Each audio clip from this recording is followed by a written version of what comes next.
Bom dia pessoal, tudo bem com vocês? No vídeo de hoje a gente vai terminar de completar os desafios da BossaBox e hoje está na vez do desafio de front-end. Caso você queira assistir o de back-end, ele já está gravado, eu vou colocar um card aqui em cima para você poder assistir. E vamos lá, explicando novamente, caso você não tenha assistido o vídeo de back-end, o que é a BossaBox, Daniel? Por que você está fazendo um vídeo desses? A BossaBox é uma plataforma que conecta programadores freelancers e empresas. E através da plataforma da BossaBox, um squad de programadores e tech leads e gestores são montados para resolver os problemas dessa empresa. Inclusive os programadores da BossaBox não são freelancers, eles são prolancers. Ou seja, freelancers que estão preocupados em entregar um trabalho de alto nível e de qualidade. Mas vamos de volta para o desafio. A tarefa desse desafio era a gente criar a aplicação Vutur novamente, e Vutur é uma abreviação para Very Useful Tools to Remember, ou seja, uma aplicação onde você, usuário, consegue criar ferramentas, salvar as ferramentas, principalmente ferramentas que você usa no seu dia a dia, ou no seu dia a dia de trabalho. E nesse Vutur você pode ter ferramentas com nome, descrição, link e tags para você buscar ela depois. Então, é um hub onde você pode organizar as ferramentas que você usa. E aí a gente tinha que usar o Style Guide que foi provido através desse link aqui, que é um arquivo no Adobe XD. Então criar as interfaces utilizando, por exemplo, essas cores, e esse verde, azul, vermelho. Caso eu usasse algum ícone, eu teria que usar esses daqui, esse tipo de botão e etc. Então vamos começar com o tutorial. Bom, e assim como o back-end eu tenho um README bem explicativo aqui, falando quais tecnologias que eu usei.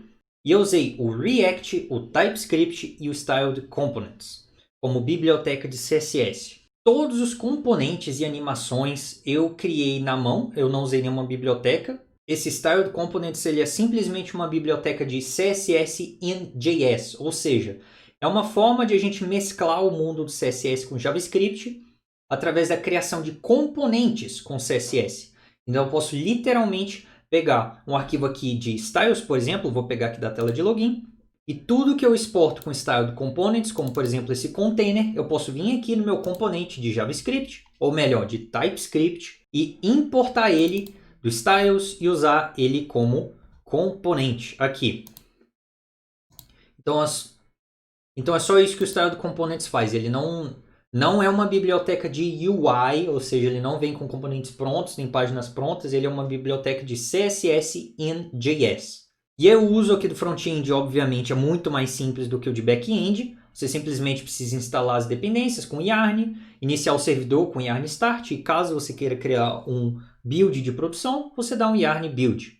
E aí eu vou falar já da versão ao vivo, mas se você quiser o link dela está aqui no meu README, e o link para o GitHub do back-end, caso você queira rodar a aplicação full stack na sua máquina, está aqui também no README. Mas vamos lá. Por que eu usei o React e por que eu usei o TypeScript?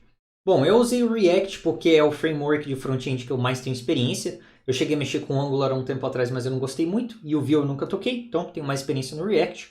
E o React ele implementa a arquitetura do Single Page Application, que ela é boa para alguns casos, mas ruim para outros. Então, como essa aplicação do Vutur eu criei, ela está atrás de uma parede de login, ou seja, você precisa logar para essa aplicação, eu não preciso de um bom SEO nessa aplicação. E aí, como eu não preciso, aí eu usei a arquitetura de SPA usando o React. Agora, se existisse alguma página de vendas ali, que fosse aberta ao público, onde as pessoas poderiam ver preços, ver por que utilizar a ferramenta, ver alguma espécie de blog. E depois disso você poderia logar na aplicação, aí tudo bem. Essa parte que está disponível ao público, ela precisaria ter um bom SEO.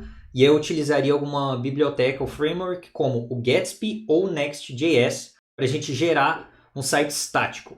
Mas enfim, eu não precisava de bom SEO aqui nessa aplicação, então eu fiz com o React mesmo. E eu usei o TypeScript porque ele é mais seguro do que o JavaScript. Ele te ajuda bastante durante a programação, até porque tem vários erros que simplesmente acontecem por causa dos diferentes tipos entre as variáveis e você não conseguiria detectar isso com o JavaScript padrão. Inclusive, esse foi o motivo de eu usar o Adonis V4 no back-end e não o V5, porque o V5 usa TypeScript, mas ele ainda não está 100% pronto, ainda estão rolando algumas migrações aí do Adonis V4. Enfim, Vamos pular para o código. Vou falar rapidamente aqui primeiro da pasta public, que é mais simples. É aqui onde fica o ícone da aplicação, que é aqui a logo da BossaBox. Tem o index.html, que depois a gente vai substituir pelo código da aplicação. E aí, claro, é um site vazio. A gente vai inserir toda a aplicação aqui no ID do root. Eu importo a fonte Source Sans Pro, que é a que estava lá no Style Guide do Adobe XD, aqui no index.html. E eu tenho aqui um arquivo chamado redirects, _redirects, que é um arquivo que o Netlify entende e ele faz com que todas as requisições para qualquer uma das rotas do meu site vai direcionar essa requisição, na verdade, vai redirecionar essa requisição para o index.html, porque o meu site inteiro ele consiste de um arquivo e muito JavaScript. Então, se eu acessar ali o /login e eu não tivesse esse redirects, ele ia tentar literalmente acessar o arquivo index.html na rota login, que não existe. O meu site ele tem somente uma rota. Tecnicamente, o meu site só tem uma rota e ela fica no barra. Então, eu redireciono todas as requisições para o barra. Ok? Em relação ao código aqui, eu vou mostrar primeiro as rotas. Na verdade, vou falar brevemente aqui da organização que eu utilizei. Eu tenho uma pasta chamada Assets, onde eu coloco os SVGs que eu uso nas páginas. E aqui os SVGs que eu uso no banner, que é o que eu vou falar brevemente. Eu tenho a pasta de componentes, onde eu posso reaproveitar um pouco de JavaScript entre as páginas. E as páginas em si estão aqui na pasta de Pages, ok? E eu tenho as páginas App, que é a principal, Create Account, Home, Login e Profile. O Context foi o que eu utilizei para a gente criar uma espécie de estado global na minha aplicação. Então eu tenho o Context para o Toast, que é a mensagem de Toast que aparece na animaçãozinha, que eu vou mostrar para vocês já já. E eu tenho o Context aqui de usuário, onde quando eu faço a requisição para o servidor, eu salvo os dados de usuário aqui nesse contexto. Mas já já vou falar em mais detalhes dele. O Styles eu uso aqui um Global Styles para ter por volta da minha aplicação inteira. E vamos falar das rotas. A biblioteca de rotas que eu utilizei foi o React Router DOM. A gente tem que importar o Global Style aqui para que a aplicação inteira use essa estilização base. E as rotas que eu tenho são a barra, que vai renderizar o componente ou vai renderizar a página home. O /login, que renderiza a página login, create account é o create account, enfim.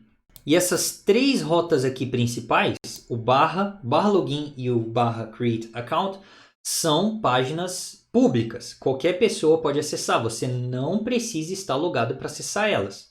Agora, essas de app e profile você precisa estar logado. Então, criei o componente chamado Private Route para checar se existe um token de JWT nessa aplicação inteira. E caso não tenha, ele redireciona isso para a página principal, que é a barra. Então, vamos começar a lista aqui dos componentes com esse Private Route. Ele não tem estilização. E o que ele faz? É muito simples. Ele checa se no meu context existe um JWT. Se ele for vazio, significa que ele não tem. Então ele joga a mensagem de toast falando, opa, por favor, logue primeiro. E eu vou redirecionar ele para a tela de login. Caso ele tenha um JWT, aí ok, ele vai renderizar a rota padrão que eu coloquei aqui, que é a rota /app. Então nesses dois casos eu checo se tem um JWT no context. Se não tiver, eu jogo de volta para a tela de login e mostro uma mensagem na tela falando que você precisa logar primeiro. E além desses componentes de rota privada, eu tenho também um componente de main route. E qual a diferença desse componente que eu criei para a rota normal? O main route também é um componente sem estilização. Ele também checa se existe um JWT no context. Se não existir, aí ele vai renderizar o componente normal que eu coloquei aqui. Agora, se ele existir, aí ele vai redirecionar para o /app. Então, o que isso significa? E diferente da rota privada, ele não mostra uma mensagem de toast falando que deu erro ou algo do tipo. Ele simplesmente redireciona. E por que eu fiz isso? Porque muitas vezes, quando você acessa um site e você já estava logado antes, quando você acessa a rota principal, que é o barra, ele já redireciona você para a página que você está logado. Então, para você não ter que ficar o tempo inteiro lembrando que a rota da aplicação é o /app. Não, você simplesmente joga lá no seu URL do seu browser o nome do site, e se você já tiver logado antes, ele vai te jogar direto na rota /app, que é que é a rota da aplicação principal. Beleza, e como eu mencionei aqui para vocês que eu estou usando o context aqui, tanto de usuário quanto o de Toast, eu vou explicar aqui para vocês qual é o context que eu criei. Eu vou começar pelo de Toast. Então, primeiro eu crio um contexto que eu chamo de Toast Context. Crio um provider, que é um componente funcional do React. Aqui eu tenho os estados dele. Eu declaro as funções, usando os hooks de use callback, use state. E no final eu retorno aqui o componente que está em volta do children, que é o toastContext.provider. Ou seja, o provider que vai deixar esse contexto aqui disponível para a aplicação toda. E o que eu passo para a aplicação são duas funções, a função toast e a função closeToast. Então aqui eu não passo nenhuma variável, eu passo duas funções. E o toast é uma função que recebe dois argumentos. O primeiro argumento é a mensagem que vai ser mostrada na tela. E o segundo argumento é o tipo de toast que vai ser mostrado. Se vai ser o toast de sucesso, de warning, de info ou de erro. Se você não passar nenhum argumento para ele, vai assumir que o toast que você está usando é o de info, que é o padrão. E ele simplesmente seta o display como 1, a variável display, né? Que está aqui no use state. Seta o tipo e a mensagem que foi passado como argumento. E depois de 3 segundos, ele seta o display como 0. Aí você deve estar pensando, pô, tá, mas o que esse display faz? Bom, você deve ter visto que além de eu colocar aqui em volta do children o provider do context, eu tenho um componente chamado banner. E é o banner que usa esses estados de display, de mensagem, de tipo. Por padrão, ele está escondido na tela. E no instante que eu seto o display como 1, aí ele aparece na tela. Então, os componentes filhos que estiverem usando esse context, ao chamar esse toast, eles estão vindo aqui nesse componente, chamando a função toast. A função toast muda aqui a variável do toast provider, que se chama display. E quando ela muda o display, aí o nosso banner vai receber um display de 1. E aí, para facilitar esse acesso pelos filhos aí da minha aplicação, eu criei um hook chamado useToast, em que eu passo o contexto para ele. Então, nas páginas e nos componentes, eu não preciso importar o context do React. Eu posso simplesmente importar o useToast desse arquivo toast.tsx. E eu vou falar já já como é que funciona esse banner aqui, mas só para finalizar a parte de context, eu criei também um context para o usuário. E no provider de usuário, eu passo funções para os filhos e variáveis. Então, eu tenho aqui uma variável chamada JWT, que é uma string, o user, que ele é do tipo userData, que é esse daqui, que tem um ID, nome e e-mail. E eu tenho 3 funções, o de setar o JWT, o de setar o usuário e o de limpar o local storage. E como funciona esse contexto aqui? Novamente, usando a mesma metodologia do Toast, eu crio um contexto, crio um provider, eu coloco aqui os filhos em volta desse provider aqui, e eu também crio um hook, só que aqui ao invés de ser chamado use Toast, ele se chama use user, ok? E como funciona esse context? Diferente do Toast, esse context ele pega algumas informações do local storage. Então, assim que a minha aplicação termina de montar, ele lê o local storage para ver se existe alguma informação guardada sobre o JWT ou sobre o usuário. Se tiver, ele retorna o JWT que foi encontrado. Se não, ele retorna uma string vazia. E a mesma coisa para o usuário. Se ele encontrar um usuário no local storage, ele vai usar ele nesse estado de user. Caso ele não encontre, ele vai ter um usuário vazio, que seria um objeto vazio. E aí, com essas funções auxiliares que eu coloquei aqui, eu posso limpar o local storage. Então, na hora do usuário dar logout, eu chamo essa função. Então, eu seto que o token é vazio e o usuário também. E eu limpo o local storage. Então, context e o local storage estão limpos. E aqui, novamente, para setar o JWT e o usuário, além de eu setar eles para o context, eu também seto eles no local storage. Então, caso você já esteja logado, você fecha a aplicação, você vai poder entrar nela de novo e você vai continuar logado. É para isso que ele serve. E agora um breve overview dos componentes que eu criei, porque eu criei muitos. Eu vou falar primeiro aqui do que eu criei no de Toast, que é esse banner aqui. E o banner é um container que tem essas propriedades que eu criei nessa interface. E ele é só isso daqui. O interessante é o CSS dele, no qual ele não está na tela. E eu passo através de props para esse meu CSS as informações desse banner que a gente pega do context.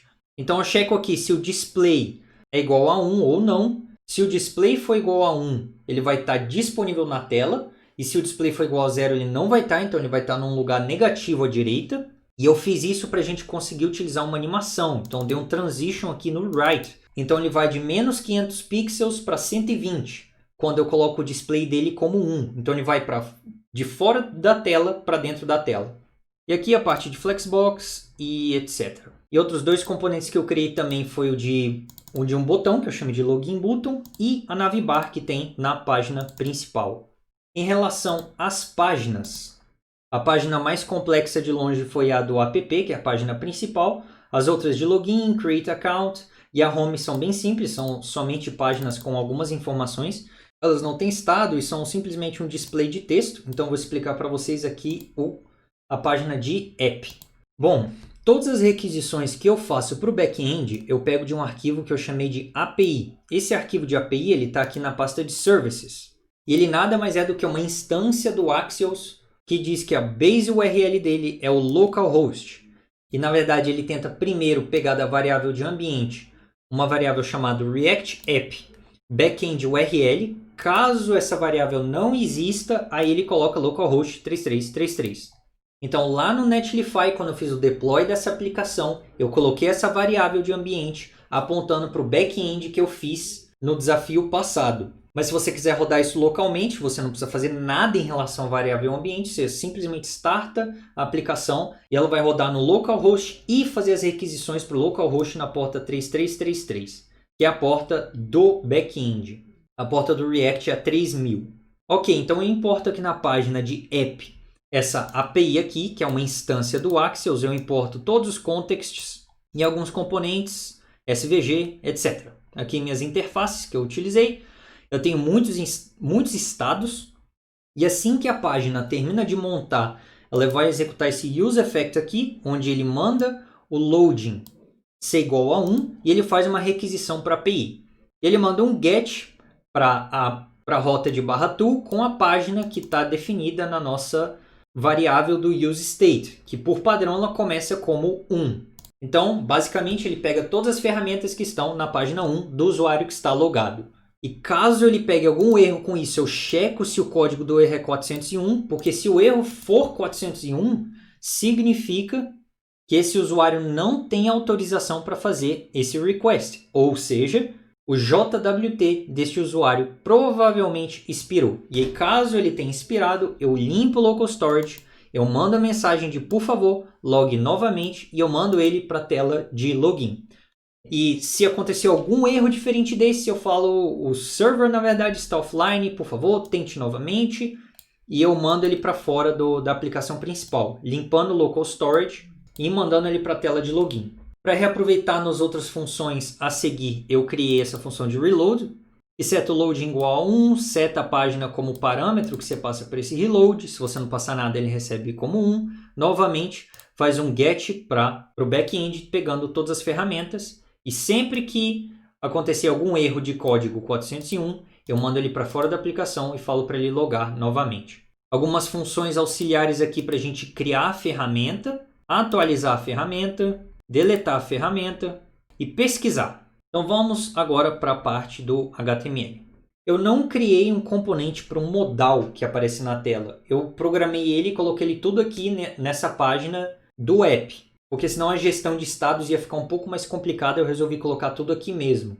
Então eu checo aqui se o tipo de modal é o de delete. Se não for o de delete, eu renderizo um modal normal. Agora, se for o de delete, eu vou renderizar na tela um outro modal, que é o modal de delete. São diferentes. O modal de delete ele aparece na tela, você tem certeza que você quer deletar essa ferramenta. E o modal normal não. O modal normal ele mostra informações da ferramenta que você clicou. E aqui a nossa aplicação. Ela é basicamente este container aqui, onde ele pega informações do context de usuário, como o nome do usuário para mostrar na tela, o Welcome Back Daniel ou Welcome Back Luísa, a parte de pesquisar. E caso esteja rolando um loading, eu também renderizo aqui um componente de loading, que é nada mais do que um spinner azul girando. E eu também implementei paginação no back-end, então tive que fazer aqui no front também. Eu faço um ponto map numa array de páginas que o back-end me retorna. Se só tiver uma página aí, eu só vou renderizar o botãozinho de 1 lá embaixo na paginação. E caso eu esteja na página 1, eu não consigo voltar uma página. E caso eu esteja na última página, eu não consigo avançar para a próxima página. E aí, para pesquisar uma tag, eu chamo essa função handle search tag. Eu formato ela para deixá-la em formato de array, porque no input eu pego ela como string. Eu faço uma requisição get para API, mandando sempre o header de authorization aqui com o valor de better, espaço e o JWT. Sempre tentando pegar os erros e caso não venha alguma mensagem de erro por algum motivo, eu coloco uma outra mensagem na tela. De código é isso, eu vou mostrar agora a aplicação que está no ar para vocês. Ela está disponível aqui, quando vocês verem o README, ele está aqui no finalzinho, está escrito Live Version. The live version of the Vutur website is hosted on, e aí ele está hospedado aqui no Netlify. Então vamos lá, essa é a página principal. Eu fiz até uma brincadeira aqui falando que você está cansado de ter 3.000 ferramentas para organizar a sua vida? Não se preocupe, porque agora você tem 3.001. Mas é uma zoeira que eu fiz. E essa página aqui de home era opcional, mas eu resolvi colocar para ficar mais bonitinho. Aqui eu explico o que é o Very Useful Tools to Remember. E aqui embaixo eu falo que demora 30 segundos para você criar uma conta e o software é gratuito, então você não tem nada a perder entrando aqui. Isso daqui é um foco que eu tive um pouco mais de UI e UX, porque se a aplicação fosse só uma tela de login, ninguém não daria para usar. Eu preciso pelo menos de alguma página explicando do que se trata esse software, não é? E eu tenho duas telas aqui também que são públicas, que é Create Account e a Login. Lembrando que eu posso também clicar aqui para trocar entre essas páginas. E todo o site ele é inteiramente responsivo e otimizado para o celular. Então eu vou colocar aqui, eu posso colocar qualquer celular, ele fica bem bonito. Eu vou na verdade colocar aqui o Moto G4, porque o meu celular é um Motorola, então vai simular melhor aqui para mim. Tudo aqui no container de 80% da tela, bem bonitinho. Se eu vim aqui na tela de login, eu posso criar conta ou já logar. Então vamos fazer um teste aqui. Vou na versão de PC mesmo.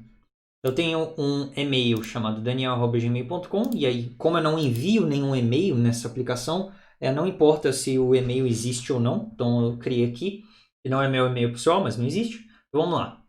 Quando eu clico no login, ele não fica clicável enquanto ele está esperando a requisição do servidor.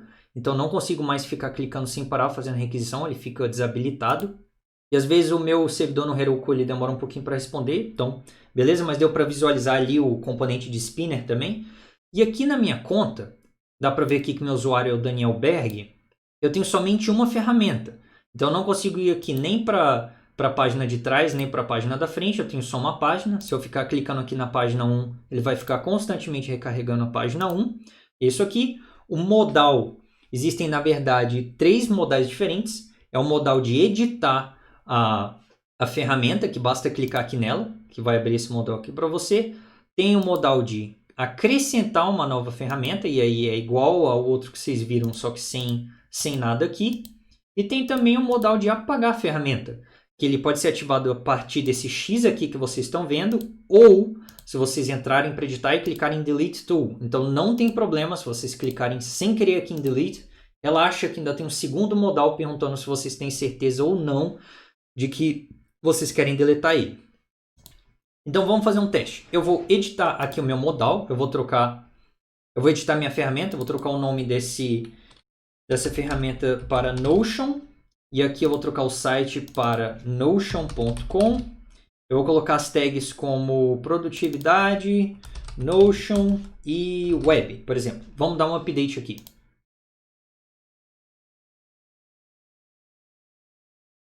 Beleza, apareceu o toast aqui de sucesso. Então ele falou, sucesso, você conseguiu editar essa ferramenta, ok? Então a gente clica aqui e deu tudo certo. Agora se eu quiser deletar essa ferramenta do Notion aqui, então eu clico em Delete Tool. Vamos lá. Tem certeza que você quer deletar? Sim. Ele carrega aqui novamente, sucesso. Tool Notion deleted successfully. Então vamos criar aqui mais uma. Vai fazer um teste, eu vou colocar aqui Trello. Link trello.io, alguma descrição aleatória, tags eu quero produtividade, Trello, Node, Notion. Só de teste mesmo. A gente espera um pouquinho. Ok, sucesso. Tool created successfully. Então a ferramenta está aqui. E eu vou criar mais algumas ferramentas para vocês poderem ver essa parte de paginação em ação. E aí lembrando que se eu tentar criar uma ferramenta igual a outra com o mesmo título, não vai dar certo. Então vou fazer um teste aqui. Olha só, um erro ocorreu. Tool Trello already exists. E aí ele também aparece um warning se você clicar aqui em Add Tool e não fizer nada. Ups! Os fields de título, link e tags são obrigatórios. Então não tem como você criar uma tool vazia. Então vamos lá, eu vou criar aqui várias. Ok, eu acabei de criar aqui a minha quinta ferramenta. Eu criei um monte de nome aleatório aqui. E cabem na tela 5 ferramentas. Depois de 5, a paginação começa a tomar efeito. Então vamos lá, vou criar mais uma ferramenta aqui. Eu vou chamá-la de, não sei, Notion 3. Aleatório aqui. Trello, uma descrição aleatória. Tags aleatórias, vamos criar. Ok, sucesso, tool criada com sucesso. Se a gente vir aqui embaixo, agora sim dá para a gente ver que existem a página 1 e 2. Dá para ver através dessa bolinha que eu estou na página 1 e não na 2. E o botão de Next está disponível para apertar. Então eu posso clicar em Next e vir aqui para a página 2, que só tem uma.